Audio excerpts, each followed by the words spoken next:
Welcome to Breaking Even Better, the podcast where real business talks meets the no BS strategies.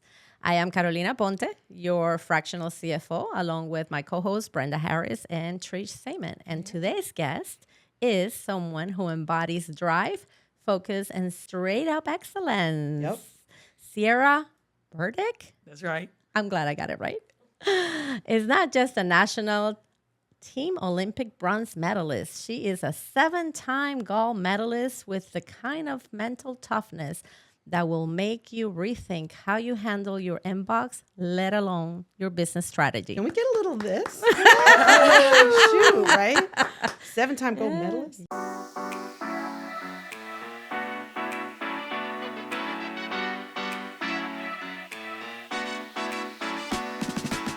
Building a business can feel like a roller coaster. Financial headaches, hiring drama, and marketing overwhelm are just a few things that make for a bumpy experience. But with the right people sitting next to you, you might actually enjoy the ride. That's why we started Breaking Even Better, to demystify entrepreneurship so we can make the ups and downs a hell of a lot more fun. Each week, we'll bring you the raw, real, and unfiltered insights from our own experiences and expertise. If you're ready for no BS, honest stories, and a lot of laughter, then buckle in and listen up. And let's ride this roller coaster together.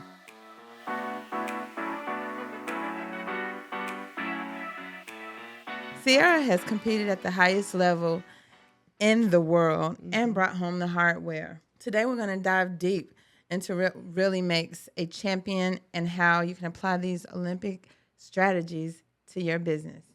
And spoiler alert, it's not just about vision boards. It's about grit. It's about sacrifice. It's about knowing when to block out the noise. So let's welcome the powerhouse herself, Ms. Cierra Burdick. So thank you for being here. Thank you all for Thank having me. you. Yes, thank you all for having me. Of course. All right, Cierra, welcome. You have achieved more before breakfast that some people do in a decade. Before breakfast is crazy. We like to keep it fun. That's right. But let's rewind. What shaped your winner's mindset early on? Was there a defining failure or something that helped you build your resilience? Well, I fell in love with the game at an early age. So everything I did from the time basically I was 5 years old until now has just been because I love it. I love what I do. I love playing. I love competing. I think I have a natural competitive spirit.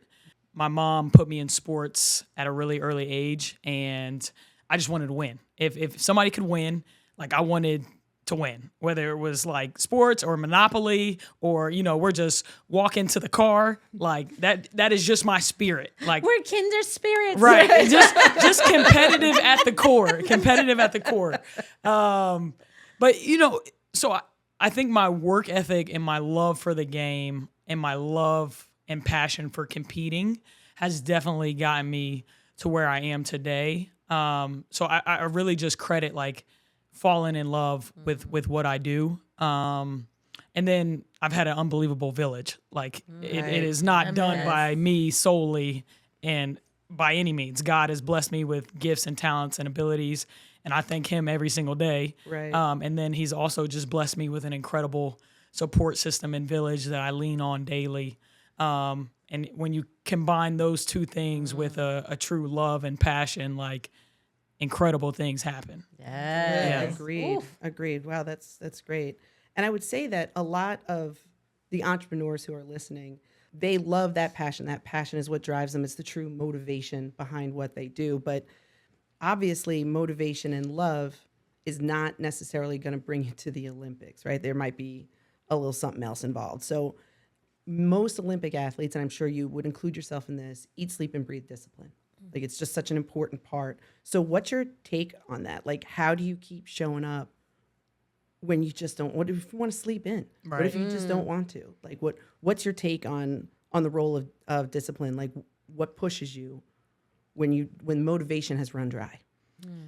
Just that, like discipline. I you hit the nail on the head with that. Like, you're not gonna wake up and feel like working out every single morning. Your body's not gonna feel great. You're gonna be jet lagged.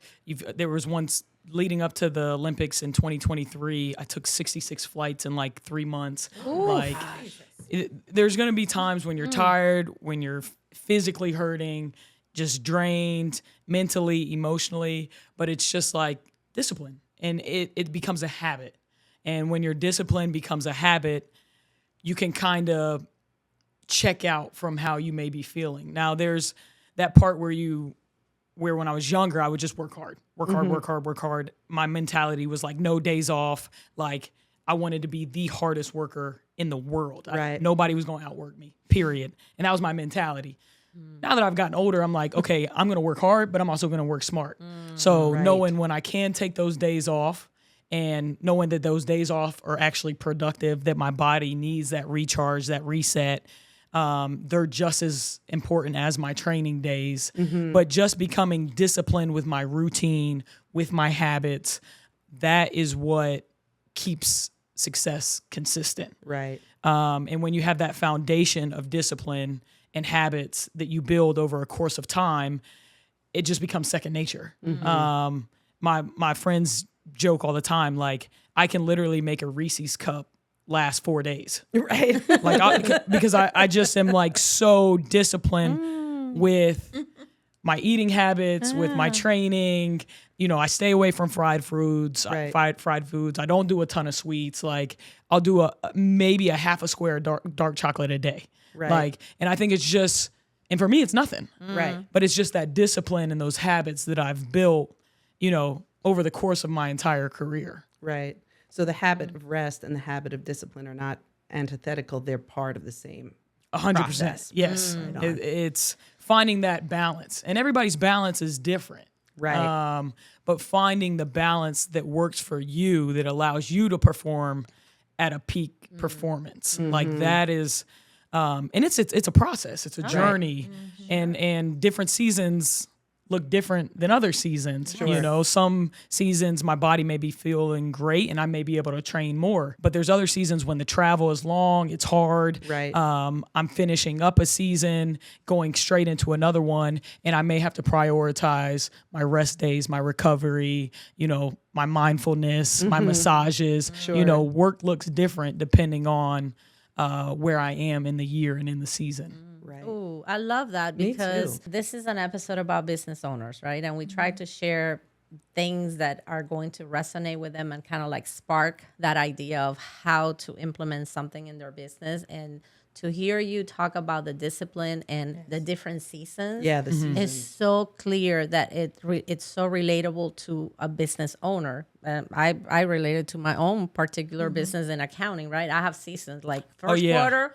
Crazy. Don't talk to me. Right. Yeah. Listen, my sister is one, and I know, like, if I talk don't to hear her. from her for a few months, it's because it's busy season. Exactly. Like, it's not disrespect. It's not, I like you, but like, I don't have time for you. Right. Yeah. But it's so important to recognize as a business owner when you are not available for certain things, but then when that season passes, like, you can give yourself permission to relax, to enjoy, to be present for other things. So I love that that you share that, because it is very much in alignment with our sort of business mentality. Agreed. That we have to ebb and flow through the Right. seasons of life. So I want to kind of talk about prep. You don't just win. You have to train, right? And business owners often do what? Wing it. I'm going to admit that I've done that quite a bit until I learned the hard lessons. But if you can share with us, you know, like, how do we translate preparation that you have in the game to business strategies? I think a part of it is winging it. 100%. Like, I mean, Molly mentioned in the summit, you know, last week, that you kind of build the plane as you fly it. That's right. And so I do think there is an aspect of that. Sometimes you got to fake it till you make it, and you are winging it because, you know, life is unexpected, and there's sometimes when you have to pivot and change, and so there is that point where you do have to wing it. I am a big believer that proper preparation prevents poor performance.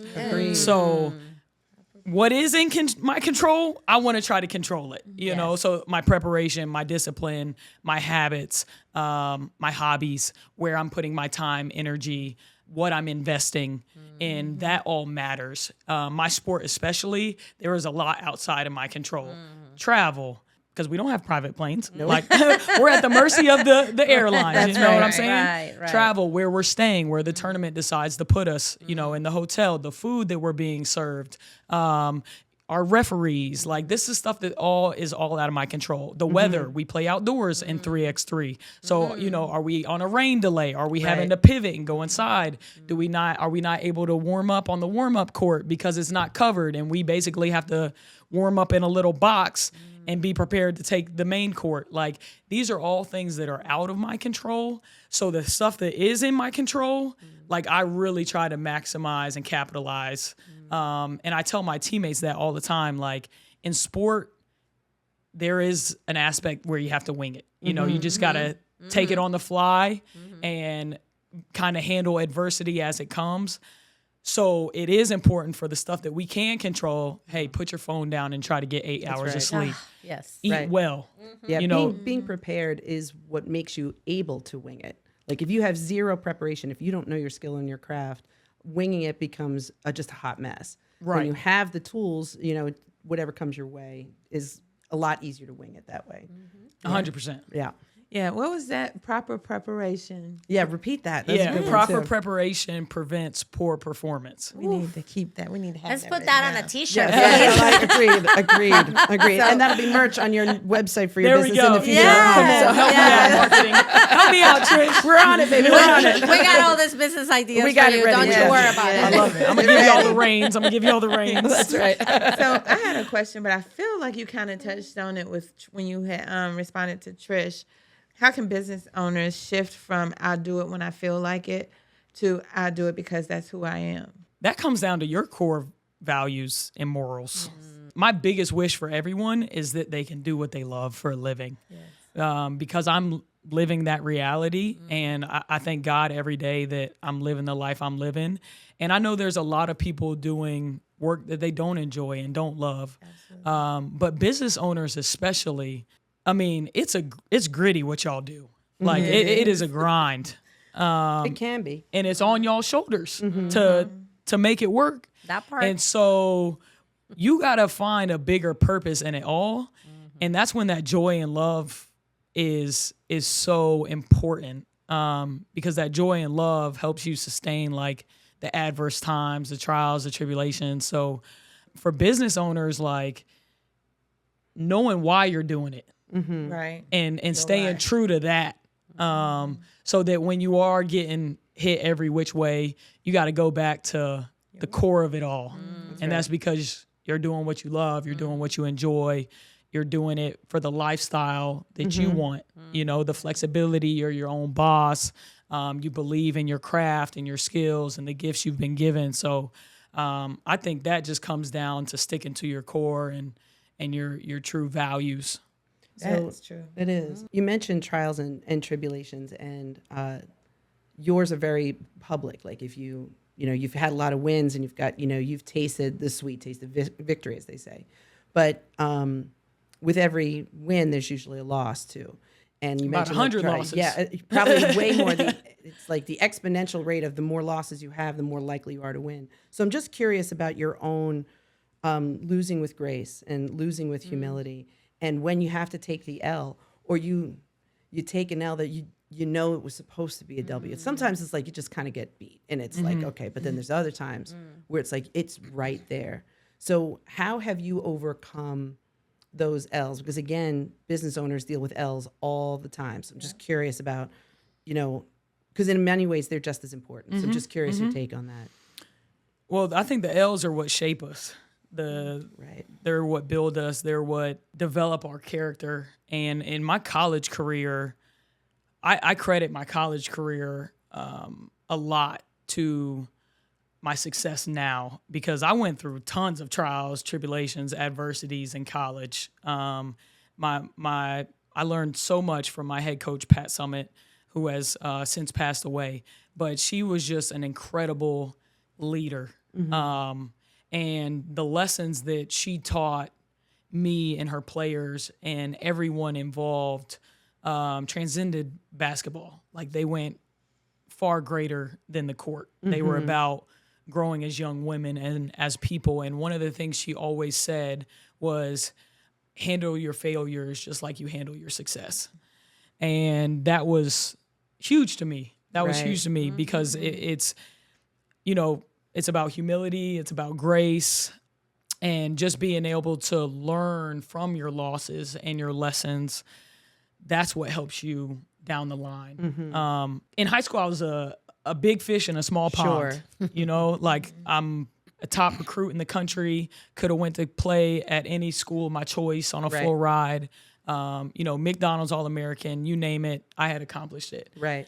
When I went to Tennessee, I'm surrounded by a bunch of tulips. Right. You know, we're all McDonald's All-Americans. We're all top recruits. Right. And I had to wait my turn to play. And that was new for me. Right. I came in from, you know, high school playing 40 minutes a game to freshman year of college. I'm barely touching the court. Right. You know, maybe 8 to 10 minutes. I was gonna say, yeah. On my best games, maybe 15. Right. So that was something that I really had to deal with. But my staff was incredible on just like keeping me focused on the main picture. That this was all a part of my growth, all a part of my journey. Although it didn't feel good in the moment, I'm sure. they were like, you know what, just continue to work. Focus on what you can control, your attitude, your effort, the extra work you're putting in. Like, I literally still have a note that my assistant coach wrote me my freshman year in college. We were at a away trip at Vanderbilt, and she could tell I'd been struggling, that I was down on myself, that I was maybe feeling discouraged because I wasn't getting a ton of time. And she could see that. And she went out of her way to write me this handwritten note and, you know, tell me what I can focus on. And it's attitude, effort, and the extra work you're putting in. Right. And that's still, like, it's true to me. Like, I still hold that every single day. And I really credit, like, those tough times in college for helping me throughout my professional career. Like, if I didn't experience that in my 4 years in college, there's no way that I would be now an 11-year pro. Right. And have been able to play all around the world and be outside my comfort zone, living in Europe 8 months out of the year. Like, those lessons I learned then have catapulted me into my professional career. And I'm just so grateful. Like, you learn to become grateful for the trials, the adversities, because that's really when you grow. Like, that's really when your character is defined. And that's what helps you build resilience. And I think resilient people are successful people. I think what you just said is so brilliant too, because I cannot imagine the whiplash of going from being an all-star and everybody and their mama is just all about you, like, oh, did you see Cierra? And you're in high school. So you've got all that adolescent brain working out, and you are this catapulted superstar. And then they put you into a new thing and you're riding the bench. The whiplash emotionally that must have happened for you. Talk about resilience. Like, I'm just going to pause for a moment and just give, like, there are grown adults, not teenagers, grown adults who would have, they're like, yeah, I'm just hanging them up. Like, Well, I'm embarrassed now. I can't move forward. Well, and I would say it's such a parallel to business Agreed. success because we see it very often where somebody starts a business and things all of a sudden are not going well, and they just they hang it up and they're like, okay, I'm done. I'm gonna go get a job because I'm not good at business.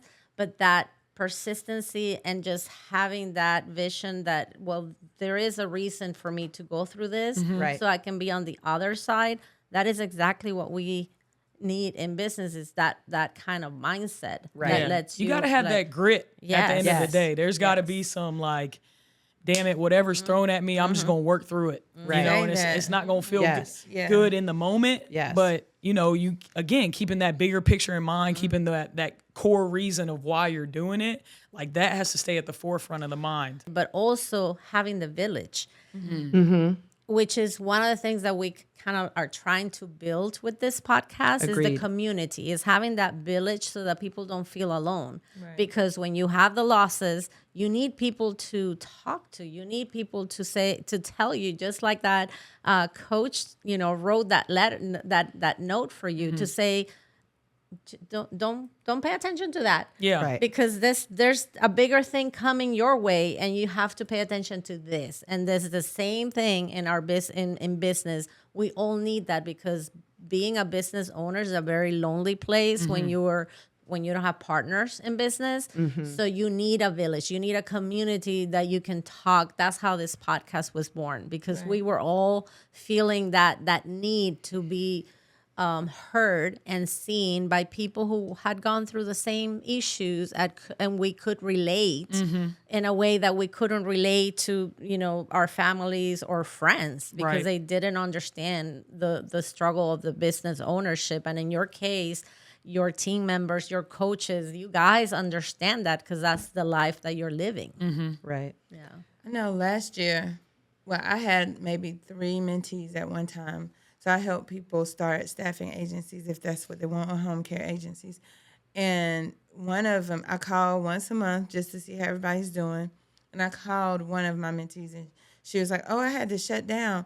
I'm like, "What? When?" And she was like, "Last month. Workers' comp, she couldn't find a good worker." I said, "It's thousands of companies. You can't let one company shut you down. It's the pressure." And that's what I was trying to get around to. She just buckled under the pressure. But you. I know you've been at that free throw line with the world watching. We feel the same pressure, right? Lunch days, anytime we have TED Talks, anytime we have to get up and, just do anything, the meltdowns. What is your personal approach to staying grounded under that type of pressure? Relying on the preparation. I tell young players all the time, reps build confidence. Reps build confidence. So knowing the work that I've put in helps me be confident in those moments. There's also and I'm sure y'all get into this zone, but a lot of times athletes will talk about when they're in the zone where I'm not even thinking about that I'm on the Olympic stage. I'm not thinking about that the world is watching. Right. I am so in tuned to this game in this moment that I'm just at the free throw line and I'm trying to hit the shot. You don't even have time to think about I could potentially be going to getting a bronze medal or not. Right. That's not running through my mind. One, I'm exhausted and I'm I'm dying out here. Let me just hit this free throw and try to get us closer to winning. Right. But in all seriousness, just if you've done the work, you got to find confidence in that. Yes. And if you've done the work and it doesn't go your way, that's also sports. That also happens. And that's also a hard lesson to learn, that you can do everything right. And this happened my junior year in college. I mean, I had done what I felt like was all I could have done to make sure that my team makes it to the Final Four. And I had stayed both summer sessions leading up to the school year.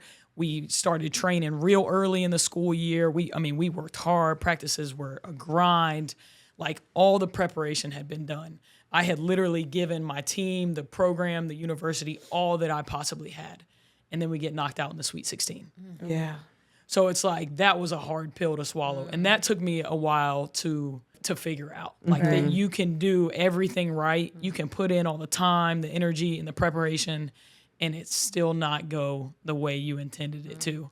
And that's a hard pill to swallow. And that is hard to deal with. And that's when you got to rely on the village. Yeah. Right. Yeah. To support you and encourage you and help you out of that pit. But then for the love, you get back up and you try again. Yeah, 100%. So I'm gonna confess something. I love confessions. They happen. We're raw, real, and unfiltered. Yeah. That's for sure. I don't play sports. I don't watch sports. It's not my thing. That's fair. But in preparation for the TEDx talk, as I was listening to you explain the steps and how you get into the mind frame and you tune everything out, I just went through that, and I can so much relate, even though it's not sports, right? How when you do have this goal in mind, and you put on the effort, and you put the preparation, and the idea that it's going to work out, whether you win or lose, it's gonna work out for you. When you stand on that stage, whether it's the ball in your hand or the microphone, you make it happen, and you're not really focused on what are people thinking or what's the outside world. You're just focusing on just doing your thing. Yeah. And I love that kind of like the correlation that it applies to anything in life. It's not just sports. Yeah.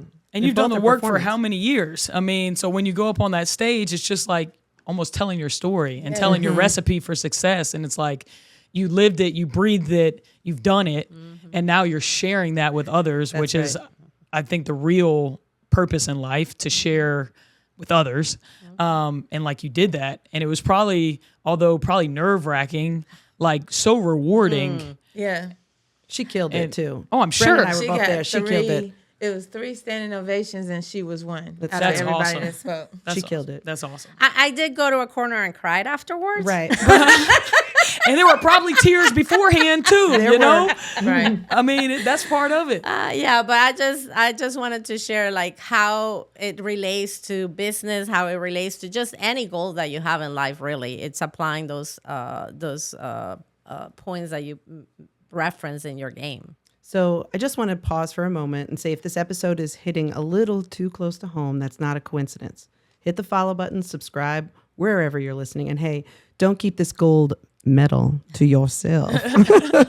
Share it with someone who needs to hear the real deal, the raw, real, and unfiltered. And in this case, the wisdom of an Olympic athlete. So if your business is looking to reach people who actually make decisions, you might want to sponsor us. Just saying. Might want to sponsor us too. Just saying. I Go ahead, had, Miss Brenda. Sorry. while you and Carolina were talking, I was thinking about what happens to the businesses or the people that are not in front of everybody, that has to deal with the defeat, quietly and struggle and then try to bounce back. How can they navigate that process? I think what's so unique about my basketball journey is I truly believe I have played every single role that you can play on a basketball team. I've been the star. I've been the go-to player. I've been the one that had to, take the hard shots that the ball's going to. I've also been a role player where I know my role, and if that's defending the other team's best player, being high energy, being a great teammate, being just constantly positive, I've played that role. I've also played the role where I don't get a single second of playing time. Right. And I'm the 10th, 11th, 12th man on a WNBA roster. And as soon as if somebody gets hurt, I'm the first one to go. I've played for 8 different WNBA franchises. I've also been cut from 8 different franchises. Right. So I've been that bubble player that had to fight tooth and nail to just make the roster and has been cut from rosters, multiple rosters. Just in 2021, I played on 3 different WNBA teams. So I think I can relate to those smaller businesses that are having to deal with defeat in private. And I actually did a podcast a few years ago, and I said, if I played this game for any other reason other than the fact my pure love, I would have quit a long time ago. Right. I got it.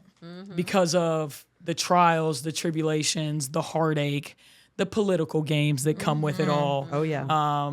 The embarrassment, being mortified. I got cut at a baggage claim 1 year. Oh, that's rough. And then had to get on the bus with the team.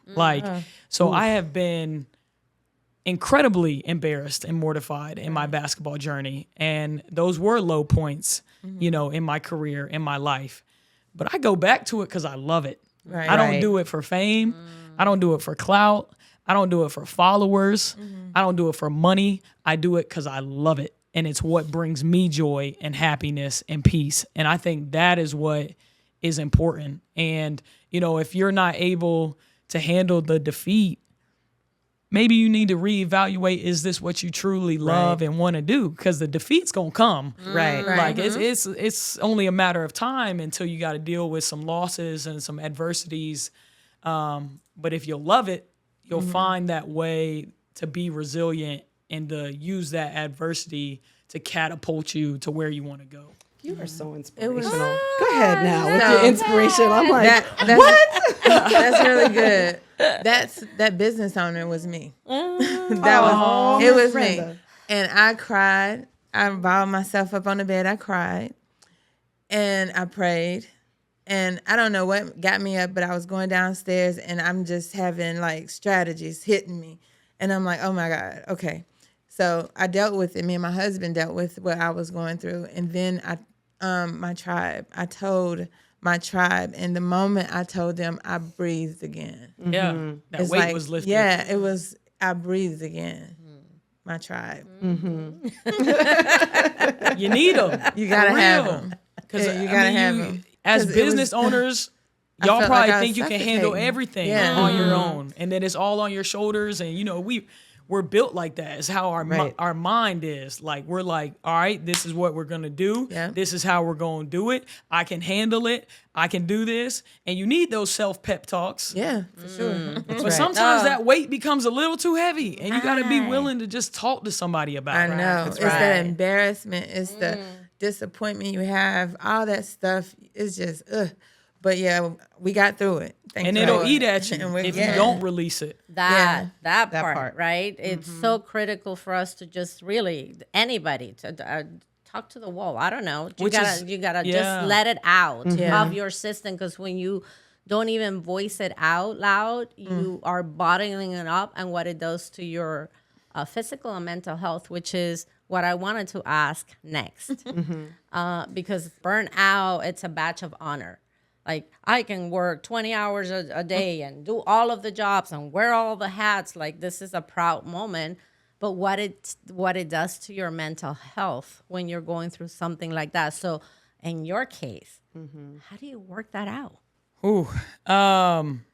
Tribe, village, finding time to reset, recharge. I also used to take pride in that. Like, no days off. That's right. I'll sleep when I die. That's stupid. No. Sleep. Yes, it's so stupid. We've all been there. Why am I taking pride in pulling all-nighters? That's right. No, you're working not smart. Right. Like, work smart. And I look back at my college career, and it's like, no wonder I was having emotional breakdowns once a month. I was running on 4 to 5 hours of sleep, doing 15-hour days, working out twice a day, trying to be a straight A student, have a 4.0, also volunteer in the community, like, be the best teammate, be the best leader, be the best daughter, be the best sister, mentor everyone in the community. And it's just like, no wonder. Right. No wonder I was having these emotional breakdowns once a month. And it's just like, that's not a badge of honor. No. It's not. It's not. Even high achievers need to sleep. You have to. Right. Yes. You operate better. It is science. It is proof. Yes. When you have 8 to 10 hours of sleep a night. Yes. Some can function on 7. I applaud y'all. Some can function on 6. Y'all are a little crazy. Yeah, a little crazy. I need my 8 to 10 for real. And it's like, also sleep is when the body heals. Yes. And so the mind. For what I do physically, which is I literally break my body down. That is my job. I break my body down so that it can get stronger and function at a higher elite level. I need that recovery. And it's the same for the mind. It's the same for a business owner. Like, the rest, the recovery, the recharge, that is just as important as the work. So that badge of honor, and that's social norms. Like, we got to let go of that. Exactly. We got to let go of that. Exactly. Yes, I love that. Yes. So let's talk about teamwork. From the court to the conference room. Let's talk about the dynamics. How do you manage the egos, the leadership, the synergy in high-stakes situations? And how can business owners build that kind of trust with their teams? Your team and your teammates have to know you care Right. about them. Just 2 weeks ago, I was playing in the 3X Nationals, and we had 2 days of training camp. Teams were selected, and then you play in a tournament. So my team, 3 college players, babies, basically. I mean, I'm 31, so these are 19, 21-year-olds. 2 of them had never played 3x3 before. One of them had. 3x3 is a complex, nuanced team chemistry game. I know that. I've been playing for over a decade. I had to take this young group in 24 hours and figure out, okay, how can we be successful in this tournament? My biggest focus was, 1, gaining their trust. As the veteran, as the leader, like I have to gain that trust, and it has to be done in a short amount of time. So I'm trying to relate to them. I'm asking them questions. I'm having conversation with them. I'm building this relationship quickly because we got to turn around and play together. I'm being encouraging to them, trying to help them play to their strengths. Before the first game, I said, look, I just want y'all to go out there and play. I'll do the thinking for us. I just need y'all to go out there to play. And then they're like, whew, all right, cool. We can do that. Because I know 3x3 and I know that they were uncomfortable because they've never played before. But they're all good individual players. So how can I use their individual skill set and then help them play to their strengths so that they gain confidence and we start to have success collectively. And I think that's so important for business owners is, how can you play to your employees' strengths? How can you get them to buy in? I told them early, like, hey, it's not going to be pretty. Like, we just started playing together. The offense is probably going to look out of sync, but let's focus on what we can control. That's our defensive effort, our rebounding. And we just got to keep getting better every game. If we keep getting better every game, we're going to be all right. We'll learn from our mistakes. We'll watch film, and we'll go back to the drawing boards. We'll make some corrections, some adjustments, and we'll get better every single game. We ended up winning the tournament. All right. Ooh, that's right. Fantastic. We ended up winning the tournament. And I really think it was because we just had the buy-in. Right. We just had the buy-in. They were bought in. They wanted to do well. They trusted that I was going to lead us and that I cared about them and that I was going to put them in the best situation, in the best positions to be successful. And from the jump, there was just a buy-in that, this is what we're going to do. It may not look pretty, but we're going to do it together. We're going to get better every single game, and we're going to have fun while we're doing it. But when it comes down to business, we're going to take that court. We're going to work hard. We're going to do what we need to do. And I think they had a blast. Right. Yes. They had so much fun. That's awesome. So, I'd say the buy-in was you. I'd say that you led them from the beginning. Like, if they were buying in, they don't know one another. Who they were buying into was you. Right. So that you could lead them and tell them, this is what we're going to focus on, this is not what we're going to focus on. So, and what I would say is that for our listeners out there, that's leadership masterclass. truly. It is. That is exactly, what leadership looks like. It's you leading them into believing that this can be done. And while you're leading them to get it done, you're having fun, you're encouraging them, and you're positioning them for success. And that is leadership. It is. Love it. It is. And trusting that they'll do the job. That's That right. part. Early in my career, I was like this, y'all. Right. Like I wanted to have control over everything. But you hired them for a reason. Right. Control is actually a Yes. rookie move. I'll call it right now. Trying Yeah. to control everything is a rookie move. Yeah. Because you're self-conscious, so you figure if you can control it all. But what you realize as you have, and leadership, much like what Carolina just said, is that it's not about controlling the ocean. It's about learning how to ride the waves. That's the distinction right there. Yeah. So You got to loosen that grip. I agree to that. And it's a difference for those who's listening to knowing every aspect of your business and controlling every aspect of your business. That's right. You should know how you your should business absolutely runs. understand it. Sure. However, delegate, Delegate. trust, and allow people to help so you won't have to do it all yourself and try to wear all the hats. Right. for And we aren't everything. going to be great in everything. Exactly. That's right. So get people who can be great in that particular craft. I hire everybody smarter than me. Please be I smarter don't want to than me be the if I'm gonna smartest hire at the you. table. That's I know right. that's I'm at the right. wrong table. That's exactly right. All right, so we're going to do something business as a sport lightning round. You ready? Got some questions for you. Let's We're do gonna it. lightning round. Can you do it? Can you handle the pressure? I didn't even Sarah? look at these questions beforehand. I know you didn't. because I wanted them to be off the dome. Oh, and so, they're straight up off the Let's dome. go. So Let's here we go. go. We got a few for you. It's only 4, and I think you could do it. I'm All believing right. you. All right. Okay. Most underrated business skill an athlete would crush. teamwork. Ooh, look at that. See, straight off the dome. Okay. 2, pre-game or pre-meeting pump-up song. I actually been on Forrest Frank, and he's a Christian artist. So All right, we'll have to tag him in the notes then. yeah, I actually went to his concert. He came to Charlotte a few weeks ago. So Forrest that's Frank. that's what I've been on lately. Good. All right, good. All right, so mental mantra, they get you through anything. Have fun, play hard. Ooh, again, I love that too. Okay, favorite way to reset after a tough loss, on or off the court? Family time Yeah. I agree. Even chosen family sometimes. and quiet mornings. Yes. I love a quiet I morning. do. I like a slow morning too. I love a man. slow morning. A lot of times I drive to work in the quiet. I I drive do to too. the office. I'm like, I just need a minute with the Lord. Yes, Lord, take this wheel for real. Exactly right. Exactly right. Okay, I wanted to hear more about what you want to do, how you want to proceed Agreed. after the podcast, after basketball, or Yeah, what's during next for you? basketball. What's next? What's next? I'm gonna play till these wheels fall off. Hey, Amen to that. Keep playing, keep doing what I love, keep traveling the world. Definitely want to play until I can't play anymore. When it is time to hang up the shoes, I think I could see myself getting into coaching, either at the collegiate level or the professional level.